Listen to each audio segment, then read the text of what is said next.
एक आदमी एक विशाल पत्थर उठाता है और बिना कोई दया दिखाए उसे अपने पैरों के नीचे बने गहरे गड्ढे में फेंक देता है। नीचे एक माँ और उसका बेटा छिपे हुए होते हैं। पत्थर गिरते ही धरती कांप उठती है।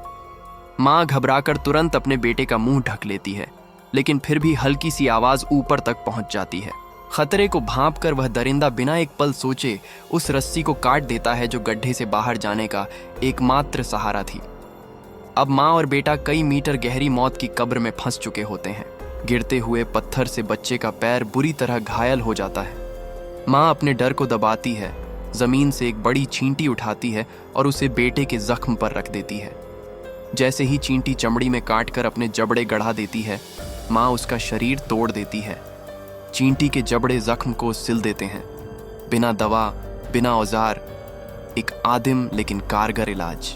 नमी, ठंड और अंधेरे से भरे उस गड्ढे में वे 3 दिन और 3 रात बिताते हैं। लेकिन माँ जानती है कि अगर वे यहीं रुके रहे तो अंत निश्चित है। वह लकड़ी और रस्सी को जोड़कर ऊपर फेंकने की कोशिश करती है। बार बार बस थोड़ा सा रह जाता है, लेकिन इस बार लकड़ी किनारे अटक जाती है। माँ पूरी ताकत से ऊपर चढ़ना शुरू करती है। तभी अचानक लकड़ी टूट जाती है और वह जोर से नीचे गिर पड़ती है। उसी पल आसमान फट पड़ता है। मूसलाधार बारिश शुरू हो जाती है। गड्ढा तेजी से पानी से भरने लगता है। माँ ठंड से कांप रही होती है। तभी उसे पेट में भयानक दर्द उठता है। वह गर्भवती है। पानी लगातार बढ़ रहा होता है। वह अपने बेटे को कंधों पर बैठा लेती है और पानी में खड़े होकर दर्द सहते हुए बच्चे को जन्म देती है।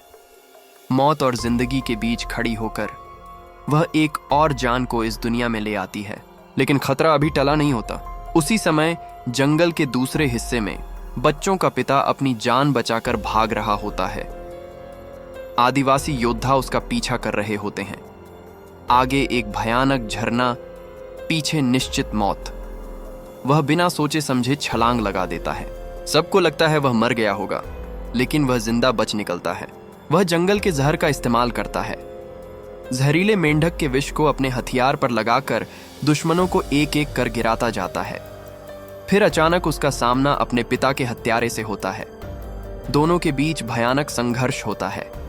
अंत में वह अपने दुश्मन को मार गिराता है, लेकिन तभी कबीले का मुखिया उस पर तीर चला देता है। घायल अवस्था में वह भागता हुआ एक जाल वाले इलाके में पहुंचता है। मुखिया उसका पीछा करता है और खुद उसी जाल में फंसकर मारा जाता है। आखिरकार वह समुद्र तक पहुंचता है, जहां अजीब से विशाल जहाज खड़े होते हैं। स्पेनिश जहाज। आदिवासी उन्हें देखकर डर जाते हैं और इसी मौके का फायदा उठाकर वह वहां से निकल जाता है।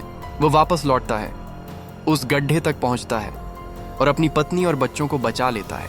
मौत को हराकर एक पूरा परिवार फिर से एक हो जाता है।